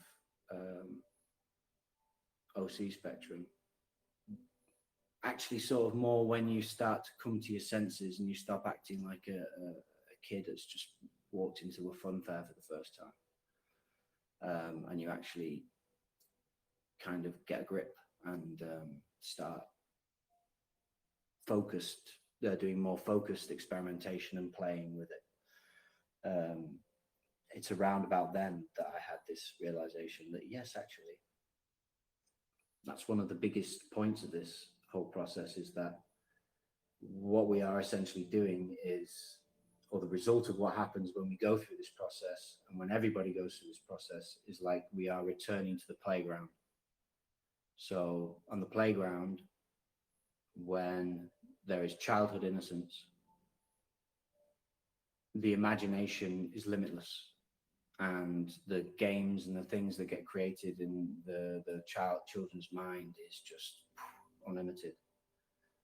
And the day that innocence is lost is the day that one or more of those children learn of this concept, of the concept of the idea that they could do or say something that might make one of their other friends think differently or less about them, i.e., they learn about judgment and the shame and guilt that's attached with it. That's the day that innocence dies. And what we're returning to is that innocence. But it's not innocence in naivety and ignorance. It's innocence in the fact that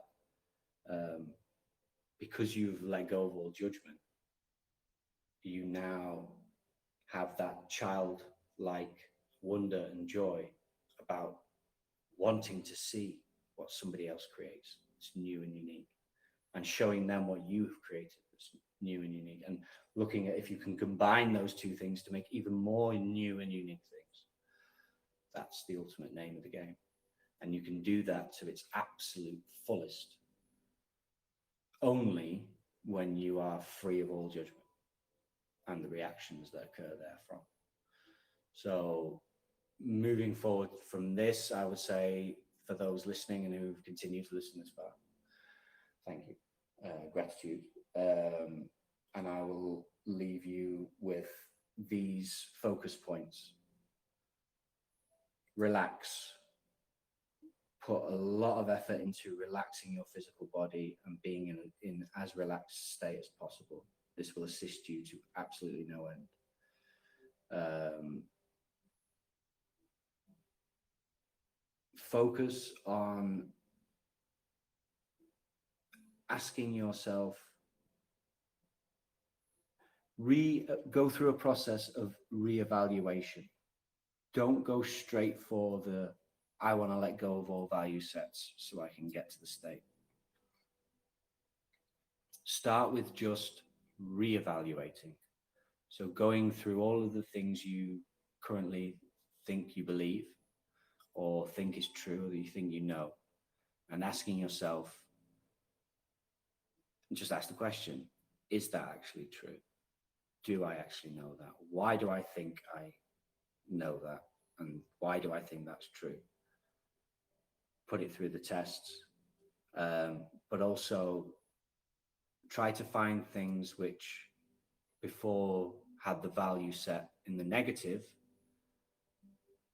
and try to look at those things, use them as practices to be able to look at them and go into them without reacting, or finding where it is you react so that you can go to it, address it, relax it, let go of it, so that you can look at that same thing and now put a positive value on it.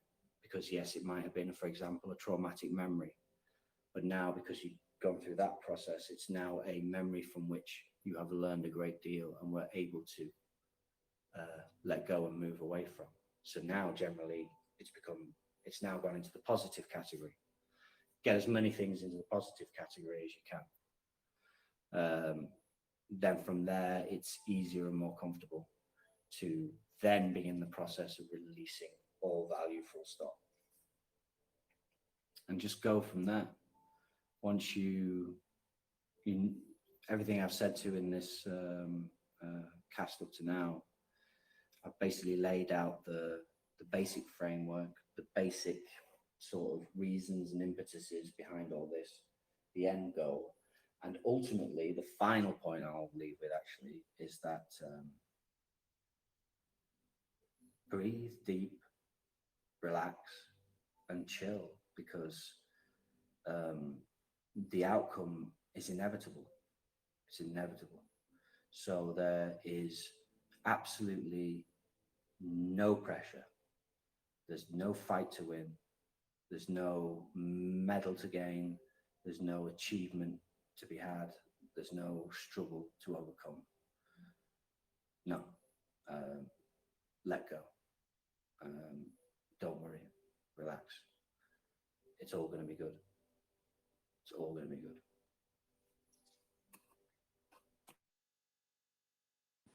Yeah, so it is all good. Thanks so much, Michael. I've enjoyed this, and I'm sure we'll do another one at some point. And yeah, it should be. I should be able to put your contact here on Telegram in the description of everywhere this is posted, so people can reach out to you as they wish. And on that note, much gratitude and love to all that have listened. And yeah, feel free to contact either of us and share this and all that good stuff. So Love, light, and balance, everyone. And yeah, to you, brother. It's been enjoyable. happy days. Look forward to another one. I look forward to seeing what, if any, feedback we get from this. Yeah, feedback is fun too. Much love. Bye for now.